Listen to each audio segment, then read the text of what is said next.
CST सबसे पहली बात, central sales tax act 1956. 1956 is the year in which act was made. Tax is on which activity? Sale. If goods are transferred from head office to branch, then no sales, no tax. Central word क्यों attach किया गया था? क्योंकि sales पर tax लगाने की power state के पास थी. स्टेट के पास किस एंट्री में? State list entry number, state list 54. State list entry number 54 है. Union list entry number 92 capital A. 92 capital A is tax on interstate. 54 tax on sale within a state. Intrastate. सबसे पहली बात, union list 92A constitutional provisions, लेकिन संविधान ने कह दिया साफ साफ कि आप एक चीज पर टैक्स नहीं लगा सकते. किस पर? न्यूज़पेपर. नेक्स्ट, इस एक्ट का चार्जिंग सेक्शन कौन सा है? Section 6 subsection 1. ये क्या कहता है? 4 चीजें. On all sales, sales of goods. किस तरह की सेल्स? इंटरस्टेट. और कौन लायबल होगा? डीलर. लेकिन except on electrical energy and sale under section 5 subsection 3. सबसे पहली बात, इंटरस्टेट सेल. इंटरस्टेट सेल कहां डिफाइंड है? सेक्शन 3 में 2 क्लॉज है, क्लॉज ए और clause B. Clause A, if sale occasions the movement of goods from one state to another state. Correct? Explanation. अगर हम कहें if the movement of goods start in one state and finish within the same state, but during the movement the goods pass through any other state, it shall not be deemed to be a movement of goods from one state to another. याद रखिए, अगर किसी person को cell करने के लिए movement करवा रहे हैं, किसी एक पर्टिकुलर पर्सन को उसी को सेल करवानी है, और सेल करवाने के लिए मूवमेंट करवानी जरूरी है. जिस पर्सन को सेल कर रहे हैं उसको सेल करने के लिए मूवमेंट करवानी जरूरी है, अदरवाइज सेल नहीं हो सकती. तो वो सेक्शन 3 क्लॉज ए की सेल है आपके यहां पर. Correct? Next page. Section 3 clause B. 2 बातें. Number 1, sale should be by transferring documents of title.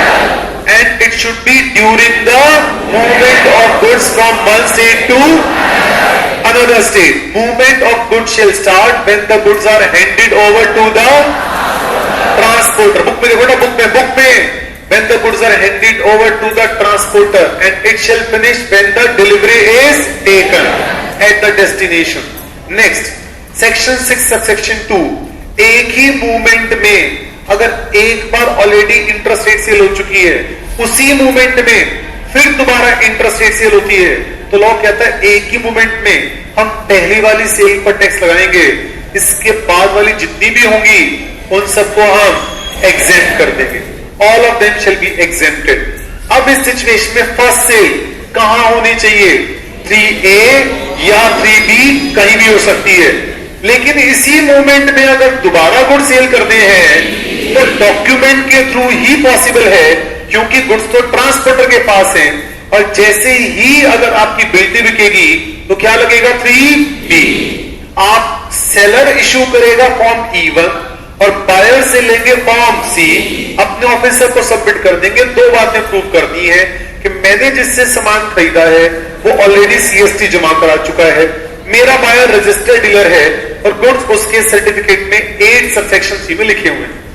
पहला सेलर इश्यू करेगा फॉर्म E1, उसके बाद वाले जितने सब्सिक्वेंट सेलर हैं वो इश्यू करेंगे फॉर्म E2. लेकिन फॉर्म C की जरूरत नहीं है, आप वैसे ही प्रूव कर देना कि मेरा बायर रजिस्टर्ड डीलर था, लेकिन जो वैट रेट है that should be less than. Very good, 3%. Next page. Levy and collection of taxes. Section 9. Levy कौन करेगा? Central government. कलेक्ट कौन करेगा? कौन सा state? From where the movement of goods. अगर सब्सिक्वेंट सेल और बाई चांस माफ नहीं हुई तो कौन सा स्टेट चार्ज करेगा? जहां पर सेलर का ऑफिस है। सब्सीक्वेंट सेल, ए ने बी को सेल किया, फिर बी ने सी को सेल सेम मोमेंट में किया, वैसे तो सब्सीक्वेंट सेल 6(2) में मार्क हो जाती है, लेकिन मार्क नहीं हुई अगर, तो बी जिस स्टेट में है वो स्टेट उस पर टैक्स चार्ज करेगा। ऑफिसर्स किसके होंगे? सारे स्टेट के। टैक्स रखेगा कौन? स्टेट। और यूटी का टैक्स कौन रखेगा? Central government. कहां जाएगा? Consolidated fund of India. Tax can be collected only by a registered dealer. Next, rate of tax. Rate of tax का सेक्शन कौन सा है? Section A. अगर आपका बायर रजिस्टर्ड डीलर है और गुड्स उसके सर्टिफिकेट में लिखे हुए हैं तो रेट कितना रहेगा? अप टू 2% और VAT rate whichever is less. एक चीज में कौन से गुड्स लिखे हो सकते हैं? 5। पहला रीसेल, दूसरा मैन्युफैक्चरिंग, तीसरा टेलीकॉम नेटवर्क, चौथा माइनिंग, पांचवा इलेक्ट्रिसिटी जनरेशन। Next page. अगर आपका बायर इसमें नहीं आता तो कितना लगेगा? तो कौन सा रेट लगेगा? वेट रेट, जितना वेट रेट है। Next, sale price. Section 2, sale price में हमने क्या कहा? कैश बेस या accrual base? Accrual. Payable, payable में याद रखिएगा जितना discount, rate discount, quantity less हो चुका है उसके बाद वाला अमाउंट, साथ में कैश डिस्काउंट भी लेस कर देना है, फ्रेट इंस्टॉलेशन भी लेस कर देना है, लेकिन फ्रेट इंस्टॉलेशन के लिए condition should be shown separately. अगर कोई पैकिंग या कोई और काम आपने कर दिया डिलीवरी तक, उनको ऐड कर देना आपके ऊपर। Correct point. किसी एक पीरियड की टोटल सेल्स को हम टर्नओवर कहते हैं। किस पीरियड की एग्रीगेट करेंगे? As per state. वो 1 मंथ, 3 मंथ, 6 मंथ, 1 ईयर, कुछ भी हो सकता है। अगर आपका sale price inclusive of tax है तो उसमें multiplied by rate divided by 100 plus. अगर आपके गुड्स वापस आ जाते हैं sales return, how many month? 6, तो रिडक्ट कर दीजिएगा। थर्ड रिडक्शन गवर्नमेंट देना चाहे तो दे सकती है, देनी है। राउंड ऑफ कीजिएगा टैक्स नियरेस्ट टू ₹1 जितना भी। नेक्स्ट,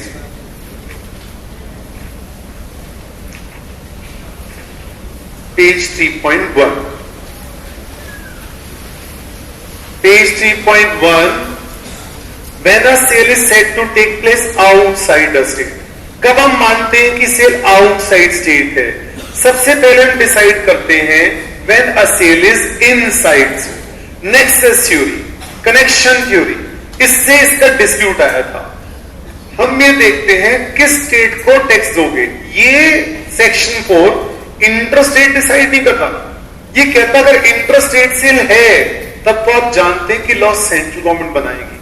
सब्जेक्ट टू सेक्शन 3, अगर इंटरस्टेट नहीं है, एक ही स्टेट में गुड्स पड़े रहे, तो कौन सा स्टेट चार्ज करेगा? अगर गुड्स स्पेसिफिक हैं तो उस केस में जब कॉन्ट्रैक्ट हुआ तब गुड्स कहां पड़े हुए थे? न सेलर न बायर, गुड्स कहां पड़े हुए थे? और अगर फ्यूचर है, अनसर्टेन है, तो जिस टाइम पर एग्जिस्टेंस में आए, at the time of appropriation to the contract of sale, जहां गुड्स थे वही स्टेट चार्ज करेगा। इनसाइड दैट स्टेट मानकर चलेंगे वहां पर उसे। And if any sale is inside a state, अगर कोई एक स्टेट उस पर टैक्स लगाएगा, then it shall be outside all other state.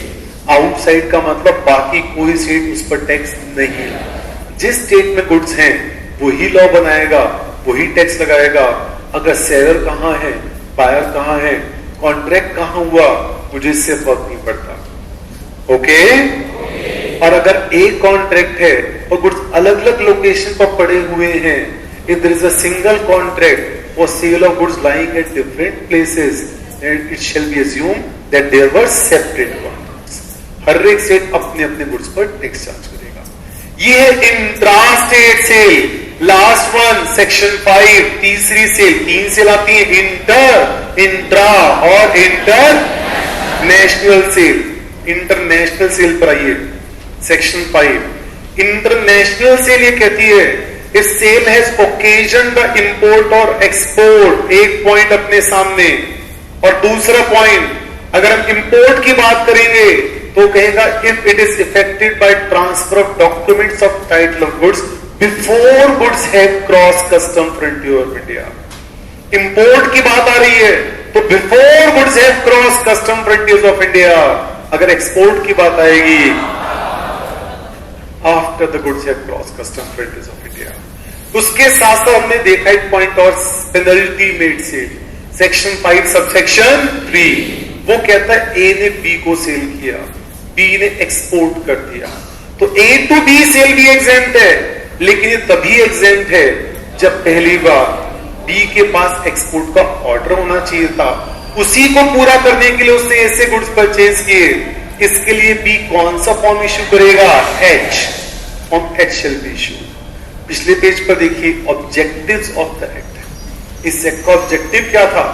इस एक्ट का ऑब्जेक्टिव ये था, ये बताना कि to formulate principles when a sale is set to take place in the course of interstate, दूसरा आउटसाइड, तीसरा in the course of import और एक्सपोर्ट। अगर इंट्रास्टेट है तो वैट लगेगा, इंपोर्ट एक्सपोर्ट है तो कस्टम लगेगा, और अगर इंटरस्टेट है तो अगला objective to provide for levy and collection of taxes in the course of interstate, and last objective to declare some goods. देखो ध्यान से देखो क्या ऑब्जेक्टिव वहां पर, to declare certain goods to be of special importance, section 14 declare goods, and to impose condition to which state laws shall be subjected, और states को ये कहना कि प्लीज इन गुड्स पर 5% से ज्यादा टैक्स मत लगाना, क्योंकि कॉमन मैन की जरूरत है। नेक्स्ट पेज 3.3, अगर SCZ को सेल करते हैं आप तो SCZ भी इंडिया के बाहर है, वो भी हम क्या मान लेंगे? यहां पर एक्सपोर्ट हुआ, एग्जेम्प्ट है, लेकिन क्या चाहिए? फॉर्म एच, और वही बायर के 8.3 में सारी बातें लिखी होनी चाहिए। Next point 6 subsection 3, international agreements हैं, अगर उनके अकॉर्डिंगली हमने बेचा है सामान किसी डिप्लोमेट को, कोई CST नहीं। किस काम के लिए बेच सकते हो डिप्लोमेट को? ऑफिशियल या पर्सनल या दोनों? तो उसके लिए कोई सर्टिफिकेट चाहिए? यस, सर्टिफिकेट कौन देगा आपको? डिप्लोमेट। उसका सर्टिफिकेट आपको रखना है यूनाइटेड नेशन डिप्लोमेट्स का। चलिए लास्ट डेफिनेशंस। गुड्स, गुड्स की सिग्निफिकेंस क्या है? चार्जिंग सेक्शन याद रखिएगा। क्वेश्चन आता है एग्जाम में, क्या न्यूज़पेपर पर टैक्स लग सकता है? नो। क्यों नहीं लगेगा? आप क्या कहेंगे? क्योंकि वो गुड्स नहीं है, और जो गुड्स नहीं है वो चार्जिंग सेक्शन में कवर्ड अप नहीं है। Am I right? अब इस सिचुएशन में न्यूज़पेपर कौन से, अगर रद्दी बेच रहे हो, वेस्ट बेच रहे हो, तो क्या उस पर टैक्स लगेगा? यस। और ओल्ड न्यूज़पेपर है, न्यूज़पेपर की तरह से बेच रहा हूं? नो। अगली चीज कौन सी नहीं है? Actionable claim. तीसरा स्टॉक शेयर्स एंड सिक्योरिटी। एक और चीज भी है, इमूवेबल, क्योंकि गुड्स में सिर्फ क्या आएंगे वहां पर? मूवेबल। इमूवेबल तो वैसे भी मूव हो ही नहीं सकते, इंटरेस्ट रेट में बात नहीं हो सकती। Next, place of business. Place of business number 1 कौन सा है? Branch. Number 2 godown. Number 3 goods. Number 4 head office. Inclusive है। एप्रोप्रिएट स्टेट, अगर सारे प्लेसेस एक ही स्टेट में है तो वही रजिस्ट्रेशन करवानी है, वही स्टेट है। और अगर आपकी ब्रांच प्लेस ऑफ बिजनेस अलग स्टेट में है, एवरी स्टेट जहां जहां आपका प्लेस सिचुएटेड है। Next, sale. सेल के लिए transfer of goods by 1 person to other, branch को नहीं बेच सकते। फॉर कंसिडरेशन गिफ्ट पर टैक्स नहीं लगा सकते। Deem sale, number 1 compulsory acquisition, number 2 works contract, number 3 hire, number 4 lease, number 5 firm to partners, number 6 cell of. लेकिन क्या इंक्लूड नहीं है? मॉर्गेज। किसी को गिरवी रखते हैं कोई सामान तो सेल थोड़ा ना आपका कोई। Next, dealer. चार्जिंग सेक्शन कहता है डीलर पर ही टैक्स लगेगा। आप अपना पुराना फोन बेचते हैं उस पर थोड़ा टैक्स लगता है कोई। इस सिचुएशन में डीलर का मतलब क्या? Who is engage in the business of buying selling. Dealer किस फॉर्म में काम कर सकता है? Individual, firm, company, HUF, society, club, किसी फॉर्म में। डीम डीलर्स पहली बात, अगर मेरी ब्रांच आउटसाइड स्टेट है तो ब्रांच भी अपने आप में डीलर है, उस ब्रांच को अलग रजिस्ट्रेशन करवानी है। अगर मेरी ब्रांच मेरे ही स्टेट में है तो वो डीलर की जरूरत नहीं है, फिर तो मैं सारे काम करूंगा, गवर्नमेंट मुझसे मांगेगी। दूसरा डीम डीलर कौन सा हुआ? गवर्नमेंट। कौन सी? स्टेट या सेंटर या दोनों? दोनों। गवर्नमेंट को भी टैक्स पे करना है, लेकिन एक चीज पर टैक्स पे नहीं करना, सरप्लस, ऑब्सोलेट, पुरानी चीजों पर माफ करवा दिया। Next definition, business. बिजनेस के लिए हमने क्या कहा? सबसे पहली बात, बिजनेस का क्या रिलेवेंस है? बिजनेस करोगे तो ही तो डीलर बनोगे, तभी तो टैक्स लगेगा। बिजनेस क्या क्या चीज? Number 1, trade, commerce, manufacture. क्या प्रॉफिट मोटिव जरूरी है? नो। अब आप देखें, हमारा कोई प्रॉफिट मोटिव है जिन क्लास में? हम भी तो आपके लिए चैरिटेबल काम कर रहे हैं यहाँ पर, नो प्रॉफिट नो लॉस पर काम कर रहे हैं हम आपके लिए यहाँ पर। क्या बचता है दिन का? 2, 4, 5 रुपए बचते हैं, वो भी आज आपने लगवा दिए किताबों के अंदर यहाँ पर वाले। अब इस सिचुएशन में उस पर भी टैक्स लगेगा। नेक्स्ट पॉइंट, अगर बिजनेस करते समय हमने कैंटीन में कुछ गुड सेल कर दिए तो क्या वही बिजनेस का पार्ट है? ये it is part of business. Next, section 14 में किस चीज की लिस्ट कंटेंट है? डिक्लेयर्ड। क्या डिक्लेयर कर रखा है? डिक्लेयर कि इन गुड्स की खास अहमियत है, देयर आर स्पेशल इंपोर्टेंस। 4-5 याद रखिए, खाने पीने की दालें, चावल, गेहूं, ये सब चीजें आपके लिए। इन पर रिस्ट्रिक्शन कहां पर है? सेक्शन 15। रिस्ट्रिक्शन स्टेट पर है। पहली रिस्ट्रिक्शन बहुत जरूरी की मैक्सिमम वैट कितना लगेगा? 5, और बाकी तो अब वैट के थ्रू वैसे इंप्लीमेंट हो गई है। Last section 6 capital A, stock transfer. Stock transfer के लिए कौन सा फॉर्म चाहिए? फॉर्म है। कौन किसको देगा? ऑफिसर ब्रांच को, ब्रांच किसको? हेड ऑफ, और हेड ऑफिस किसको? ओके। प्रैक्टिकल क्वेश्चन करने भी ठहरो।